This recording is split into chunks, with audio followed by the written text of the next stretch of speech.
So, you think just showing up at the gym and lifting some weights is enough to get shredded? Think again. If you're over 39 and still training the same way you did in your 20s, you might be throwing your workout straight into the trash. You put in the effort, sweat through those sets, and expect results only to see little to no progress. In this video, we're breaking down 7 workout mistakes that are secretly ruining your results. These are the mistakes that most guys over 39 are guilty of. Stay tuned, because by the end of this video, you'll know exactly what to stop doing so you can actually start making gains. Number 7, training on an empty stomach. You probably heard the myth that training fasted burns more fat. Sounds logical, right? No food means your body has to pull energy from somewhere and boom, instant fat loss. Well, let me be blunt. That's not how it works. In reality, fasted training can actually do more harm than good, especially if you're over 39 and trying to build or maintain muscle. Here's the problem. Your body needs fuel to perform. Think of your muscles like a car. If you don't put gas in the tank, don't expect to win any races. Training in a fasted state means you're running on fumes, which leads to lower energy levels, weaker lifts, and a higher risk of muscle breakdown. Instead of pulling energy from fat stores, your body may start breaking down muscle tissue for fuel, exactly what you don't want when you're working hard to build strength and definition. And let's not forget performance. If you ever felt weak, dizzy, or just sluggish at the gym, fasting might be the culprit.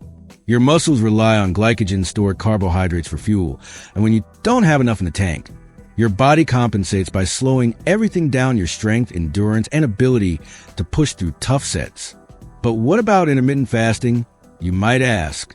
Look, fasting has its place, and if it works for your schedule, fine. But if you're serious about maximizing your workouts, you need to fuel up beforehand. You don't have to eat a 5-course meal, just something with a balance of protein and carbs about 60 to 90 minutes before training. A banana with peanut butter, Greek yogurt with some berries, or even a protein shake with oats will do the trick.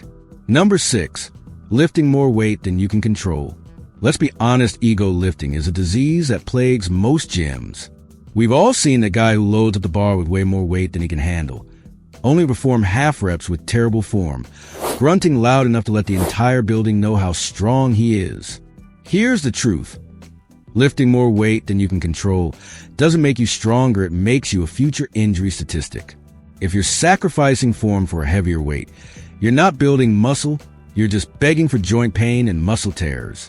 The key to real strength and muscle growth is controlled, full range motion with proper technique. What's the point of bench pressing 3 plates if you're only lowering the bar an inch? Or deadlifting with a rounded back, just waiting for your spine to betray you? If you can't lift the weight with control, you shouldn't be lifting it at all. But let's not confuse this with avoiding heavy lifting altogether. Lifting heavy is essential for building muscle and strength, but it has to be within your capability. Progressive overload, gradually increasing weight over time, is the real key, not ego lifting. A good rule of thumb: if you can't perform at least 6 clean reps with proper form, the weight is too heavy. Reduce it. Focus on quality reps and you'll grow faster, stay injury-free, and actually look like you lift. Number 5, skipping workouts for less important muscles. Most guys train like action figures. All chest, arms, and maybe a little bit of back if they're feeling generous. But legs, core, mobility, forget about it. If that sounds like you, congratulations, you're setting yourself up for imbalances, joint pain, and physique that screams skips leg day. Ignoring certain muscle groups isn't just an aesthetic problem, it's a performance killer. A strong, well-balanced body doesn't just look better, it functions better. Skipping legs means weaker foundations, reduced athletic performance, and even lower testosterone levels. Yes, leg training helps boost hormone production. Avoiding core work? Say hello to back pain and poor posture. Neglecting mobility? Good luck staying pain-free as you age. One of the biggest culprits? Leg day avoidance. Squats, lunges, deadlifts, these aren't just for bodybuilders. They're essential for building real-world strength. If you constantly avoid them because you don't like training legs, then don't expect to get stronger overall. Your legs support everything you do, and training them improves not just your lower body, but your core, balance, and even upper body strength. And what about rear delts, traps, and rotator cuffs? Most guys hammer their chests and front delts, but completely ignore the muscles that keep their shoulders healthy and posture strong. The result? Rounded shoulders, chronic shoulder pain, and physique that looks more like a collapsed cave in a powerful frame. If you want broad, strong shoulders that don't ache all the time, start training your posterior chain. You're enjoying the video? Leave your comment, hit the like button. If you're not subscribed to the channel yet, click the subscribe button. Number 4, not resting enough between sets. If you're treating your workout like a high-speed race, rushing through sets with barely any rest, let's have a reality check. You're sabotaging your strength and muscle gains. Rest between sets isn't just downtime. It's when your muscles recover enough to perform at their best in the next set. Cut that time too short, and you're sacrificing power, endurance, and proper execution. Here's the mistake. Most guys either rest too little or way too much. If you're doing strength training and only resting 15 to 30 seconds, your muscles won't fully recover, and your next set will be significantly weaker. On the other hand, if you're scrolling through social media for 5 minutes between sets, congratulations, you've turned your workout into a social event instead of a muscle-building session. The sweet spot? Rest periods depend on your goal. If you're training for pure strength, low reps heavyweight, aim for 2 to 3 minutes of rest. For hypertrophy, muscle growth, moderate weight, 8 to 12 reps, 60 to 90 seconds is ideal. If you're going for endurance or fat loss with high reps, 30 to 45 seconds is plenty. Stick to these guidelines, and you'll maximize performance without wasting time. Another problem? Ignoring how rest affects your form. When you don't rest enough, your technique falls apart, your squat depth shortens, your deadlift form gets sloppy, and your bench press turns into an awkward struggle. Fatigue makes bad form worse, and bad form lead to injuries. Taking proper rest ensures each rep is performed with full control and maximum muscle engagement. Number 3, doing too much cardio. Look, cardio is great. It's good for your heart, helps burn calories, and keeps you in shape. But if you're over 39 and trying to build muscle, too much cardio can be your worst enemy. There's a fine line between doing just enough to support fat loss and going overboard to the point where it starts eating away at your hard-earned muscle. The problem? Many guys think that more cardio equals faster fat loss. That's not how it works. If your cardio sessions are too long, too frequent, or too intense, your body shifts into a catabolic state, where it starts breaking down muscle tissue for energy.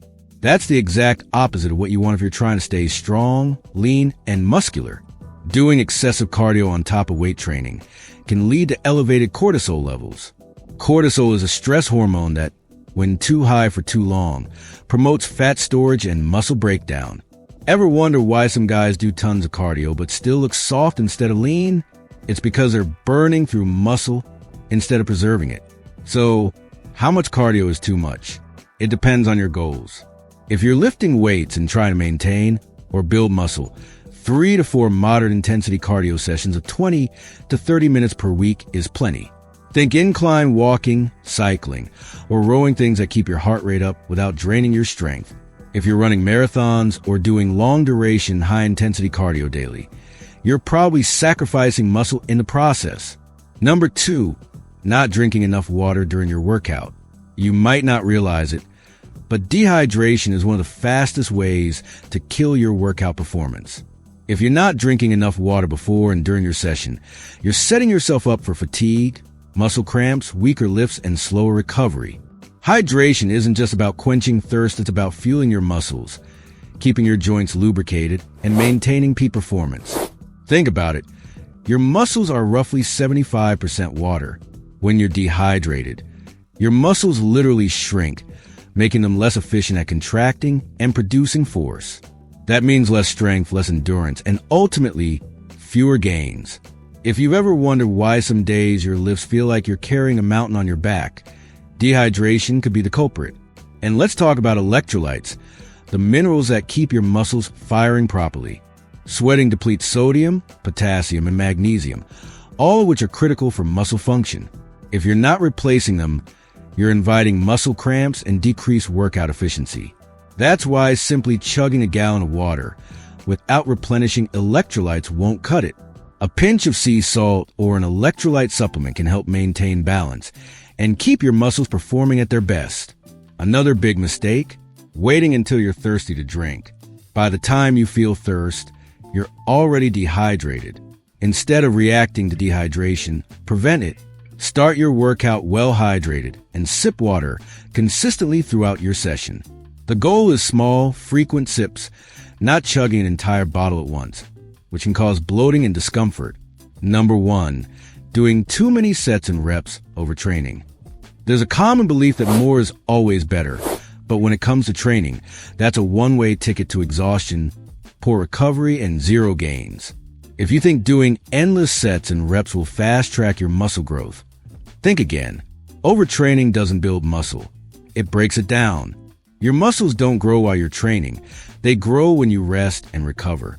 If you're constantly pushing yourself to the limit without allowing your body time to repair, you're not maximizing muscle building potential. Instead, you're overloading your nervous system, spiking cortisol levels, your stress hormone, and setting yourself up for chronic fatigue, joint pain, and even muscle loss. One of the biggest signs of overtraining? Stagnation. If you're putting in hours at the gym but your progress is stalled, you're likely overdoing it. More sets and reps don't necessarily lead to better results. They just lead to more exhaustion. Strength and muscle growth come from training hard and smart, not just from training more. Another issue? Not listening to your body. If you're feeling constantly sore, always fatigued, struggling with motivation, or even experiencing mood swings, it's a sign that your body is waving a white flag. Ignoring these signals and continuing to push harder will only make things worse. So, how do you know if you're overtraining? If you're working out 6 or 7 days a week, doing high-volume sessions with little rest, and seeing no progress, you're likely overdoing it. You liked the video, leave your comment, hit the like button. If you're not subscribed to the channel yet, click the subscribe button, and I'll see you in the next video.